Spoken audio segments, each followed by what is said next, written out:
Pa da, predsjedatelj žalbenog vijeća Teodor Meron iznenadio je sve najavivši žalbenu raspravu za proljeće. Time je moguće izricanje konačne presude pomaknuo godinu dana unaprijed. Sigurno je da i osuđeni generali žele čim prije saznati kako će biti njihova daljna sudbina. Nadam se da se osjećate dobro, gospodine Gotovina, da nemate fizičkih ili psihičkih zdravstvenih problema. Hvala na pitanju, časni sude, u redu je. Gospodine Markač, isto pitanje i za vas. Osjećate li se dobro? Časni sude, moje zdravstveno stanje nije dobro i trenutno zdravstvene službe pritvorske jedinice poduzimaju adekvatne mjere. Ovo je za nas dobra vijest. Očekivali smo žalbenu raspravu kasnije, jer je svojevremeno bilo najavljeno da bi bila čak u jesen.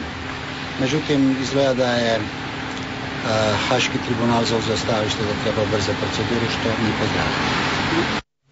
Kako će izgledati najavljena žalbena rasprava? Ako sud odobri uvrštenje novih dokaza, biti će nova rasprava. Ako ne, sve će trajati jedan dan i čekat će se presuda pisanim putem.